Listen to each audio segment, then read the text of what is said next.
The Chicago Bulls come into the night's game on a 3-game winning streak, and they face one of the young, scrappy teams in the NBA. And while this game should shape up, at least on paper, to be one of the easier games for the Chicago Bulls, as we know with this team and the way that they play, they can lose to anybody on any given night. We're going to preview that game, talk about who's going to be in and out, and more right after this. You are now tuned in to Chicago Bulls Central, your number one place for all Chicago Bulls news and content.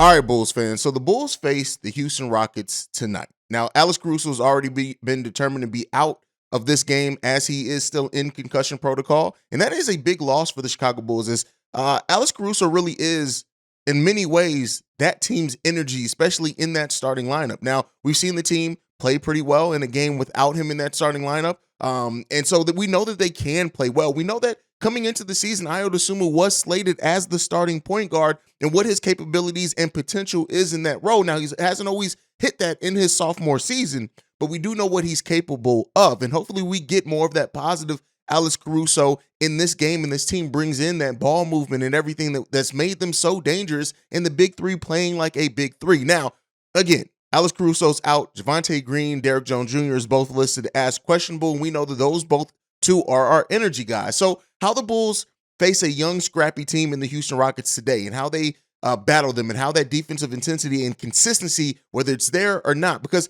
yeah, on paper, the Houston Rockets shouldn't be a huge threat to the Chicago Bulls. They're one of the worst offenses in the league. They have the worst field goal shooting percentage in the league. They also are one of the worst defensive teams in the league. A lot of worst when it comes to the Houston Rockets, and things that you should be able to look at and say, this is what our team is going to be able to take advantage of. But one of the key stats that the Houston Rockets actually are in the top of the league in, they are 4th in the league in rebounding. And as we know with the Chicago Bulls team, if they don't rebound, and when they get out rebounded, games seem to turn left for the Chicago Bulls in games like that. And while as a team, a lot of the averages for the Houston Rockets are towards the bottom of the league, we know that this team is very much led by their young core. Jalen Green leading the team in scoring at 21.3 points per game. Alfred Sengun leading the team in rebounding at 8.7 rebounds per game. Kevin Porter Jr. leading the team in assists and steals. And then you got Jabari Smith leading the team at 1 block per game. This is not a team that you want to overlook. And that's been the story of the Chicago Bulls season in many ways so far, is that they cannot overlook. They lose against the worst teams in the NBA. The Houston Rockets are coming into this game 9-23, well below 500, and well on their way to being the victor when beyond a sweepstakes.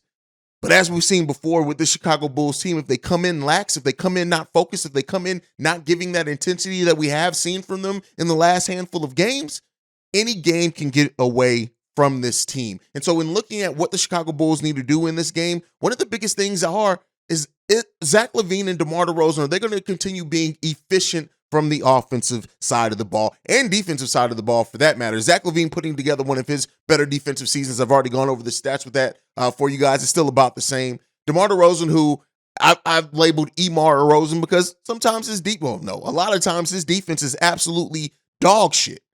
But with that being said, we know what this team can do defensively, and we've seen this team, even with not maybe the best one-on-one defenders, play really good team defense when they buy into the scheme. They fight hard, get out in rotations, not let the other team go off from the three-point range. That's going to be another hard thing for the Chicago Bulls team to do consistently in this game. But when this team plays the way that we know that they can play, and we get contributions off the bench from whoever's there, right? Even though we may be missing Derrick Jones Jr. and Javonte Green and Alex Caruso, we've still seen this bench put together really solid games, even with Billy Donovan only going 3 deep into the bench. We know for sure Goran Dragic, Kobe White, and Andre Drummond are going to get minutes for this team. Now, could we see the rookie Dalen Terry? It's a possibility, especially when you're playing against other young players. Maybe this is the game if Derrick Jones Jr. and Javonte do not play, in which we get to see some of Dalen Terry, the rookie out there, and his defensive intensity. But we've seen this Bulls team, even with the shorter bench, be able to compete with teams and be able to be very solid, right? I think we have the potential to be a great bench when we have our full full roster out there, and we have all that depth that we've built up on this bench. Yeah, a lot of it's oversized. We play small ball a lot of times, but we've still seen this team be able to string together successful games and stretches, even with where they are currently.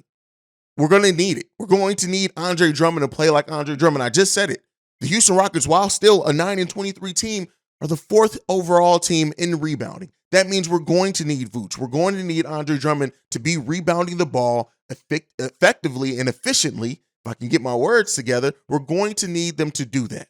And if we do not have that, it can be an ugly night for the Chicago Bulls. Zach LaVine, since the reported blow up in the locker room, has been way better with his shot selection, way better as well as distributing the ball, and just playing overall with better energy and better focus that we've seen from Zach LaVine since last season before the knee injury. And so if we continue that upward trajectory, and one of the key things in that as well is continually playing through Nikola Vucevic. I just think the Bulls offense just looks better. It looks easier. It looks more effortless when you run the ball through Nikola Vucevic. Now, is Billy Donovan going to do that? That's one thing to be on the lookout for. The matchups in this game are going to be tough when you look at it for the Chicago Bulls. Again, Alfred Sengun, hey, that boy is cooking. And how he plays against Nikola Vucevic, and if he forces Nick Vooch to be able to play defense, and he has to focus on that defensive end, how does that affect Vooch's offensive side of the ball? Now, one of the things that we have seen from Vooch as well is that when you do feed the big man down low and play through him, he's more engaged offensively and defensively. Then you have Jabari Smith Jr. I already said and gave what he's meaning to this team and what he's doing for this team. And this is a young rookie that you do not want to overlook, averaging 12.2 points per game. Now, while that's not huge at all, but the energy that he brings defensively, especially on his weak side defense, he's also averaging 7.2 rebounds per game. Patrick Williams is going to have to be locked in this game and giving that effort that we've seen from Patrick Williams. Yes, the offense may not always be there for Patrick Williams. The play calls may not always be there for Patrick Williams, but the things that he can affect is the energy he gives on the defensive end of the ball and hitting his open shots when he has it. I honestly do think that this is a game in which we could see a more aggressive Patrick Williams offensively to attack the rookie, but we'll see. Also, Eric Gordon listed this day-to-day, so we don't know if he's playing or not, but still, we know Eric Gordon is a player that can absolutely go off from three-point range. If he is in the game, watch out for him to have a big night from against the Chicago Bulls as well. And then you look at that point guard position. Kevin Porter Jr., Ty Washington Jr. Listen, the Bulls can't sleep on anything today, right? And then Jalen Green. We already know what Jalen Green can mean and how he can get off scoring-wise. Zach LaVine is going to have to be locked in. Again, I don't want to overlook the fact that, yes, this team is not at all, like I said, the averages are not hitting the way that you would think. But this team is a dangerous matchup for the Chicago Bulls. Even looking at their bench, I already mentioned Ty Washington. Then you still have Kenyon Martin Jr., who can go off. Tari Eason, who has had big games at times for the Houston Rockets team. I think that was more in preseason than in regular season, but he can still do some things out there.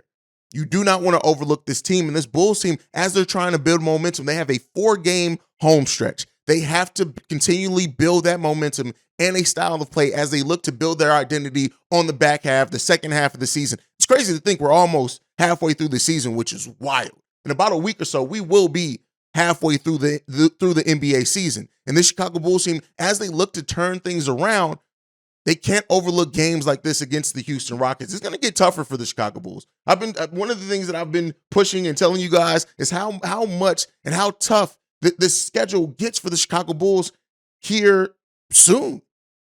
Basically, after this game, we got a couple of games against non-playoff teams, but every game after that is playoff teams. Milwaukee after this game, Detroit. But again, not a team you want to overlook. We got a home against Cleveland, game against Boston, game against Philly, game against Utah, another game against Brooklyn, and then we got a game against Boston, then Washington, who's been a tough matchup for us, then OKC, and then Golden State. It doesn't get any easier for the Chicago Bulls. This is the time where this Bulls team, if they're going to turn around their season, this is the time to do it, because this is probably the last easy game on the Bulls schedule for a minute. But even this, like I just said, and going over this, no game is easy for this team with the way that they've played over the course of this season. We have not seen a large enough sample size and not any dominating wins even in this 3-game win streak to where you can say that this Bulls team has turned the corner. They're approaching the corner. Are they going to turn it? Are they going to veer and the car is going to go off the road again? there's potential for both when you look at the Chicago Bulls team.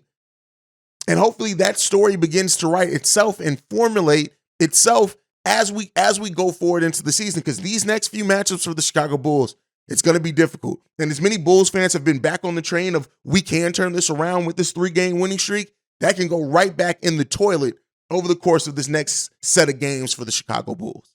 So tonight against the Houston Rockets, which Bulls team shows up, especially a Bulls team that has not looked the best at home, right? Has given up some of their worst losses. They gave it up at home. This Bulls team right now, 14-18 on the season, still 4 games under 500. Can they get another notch and get 3 games under 500 tonight? We'll see. We'll see. I really don't know how to feel. I've told you guys, it's so hard right now to predict this team just because the energy hasn't always consistently been there. But it does seem like this team is starting to understand that they have to save their season, that they have to battle back. They have to get their shit together, basically, to give us the season that we deserve as Bulls fans. So we'll see if that starts coming along for the Bulls. I do hope that this can be a win for them. I do hope that they can look really, not necessarily dominant, but just look competent in this right now. And by that, I don't mean like competent that by barely winning. I more so mean just in the execution, the way that they execute on defense and offense. Hopefully that they come in and bring a solid game plan, as the coaching staff and the players have stepped up a lot here in the recent weeks. Now, before we go, one thing that I also do want to talk about is we know that the trade deadline's coming. And most Bulls fans are wondering, what are AK and Eversley going to do to improve this team in ways that is a meaningful way? That doesn't necessarily mean trading one of their stars. It may mean trading one of their higher up depth pieces for something else. It may mean that. What is this? What's going to happen? How active are AK and Eversley going to be in the trade market? How active are they going to be to really try to improve this team? Last year at the trade deadline, I told you guys, they weren't going to do anything. I know a lot of Bulls fans had the thought it was going to be Kobe, it was going to be this, it was going to be that. We ended up signing a buyout player in Tristan Thompson, who ended up giving the Bulls, playing like 12, 14 minutes for the Bulls, and a lot of that was nothing, right? Is the Chicago Bulls going to do something more meaningful by this trade deadline or buyout deadline? Now, I haven't really heard anything down the wire that are like any major buyout news. Matter of fact, a lot of the targets that we thought may be on the move for the Chicago Bulls seem like they're going to. Jordan Clarkson seems like he's going to be re-signing, or at least they're opening contract extension talks. Miles Turner, there's reports that they may be doing extension talks down there. So it's going to be really crazy to see once one domino falls in this NBA trade deadline, and God forbid it is one of the upper echelon teams in the NBA. If they make a considerable move to improve their bench, improve their starting lineup, we can then start seeing the domino effect of other teams in wanting this to keep up with the pack, that they start making moves as well. Now, the Chicago Bulls are well outside of that, right? We know that they are well outside of the playoffs right now, not even in the play-in right now. But again, as they see other teams around them potentially improve, this team may have to force their hand if they want to try to salvage the season. One thing that we don't know for sure is if, because of the missing of Lonzo Ball, is it because, I don't know, another bet on continuity, are AK and Eversley going to rest on that and wait again until free agency to make a move? I tell you what, if they do that, I think the fan base at this point is going to be fed up with that. And there may be another notch in the start of opening the casket for AK and Eversley. And I don't want to say like they're not going anywhere anytime soon, but when you know how Bulls fans are, if you've been a part of this community for a while, you know how Bulls Nation is. We will sell somebody out real quick and the tables will turn. So I don't know what this team is going to do as far as improving. It just seems like a really fluid situation right now in the NBA, where there are a lot of players that coming into this season you thought may be on the move, or teams that maybe want to move on, that they are setting to open contract extension talks. There's some trades as well that some people thought were foregone conclusions, and Buddy Hield and him still being there, not really any movement that we know of or meaningful really going in that direction yet.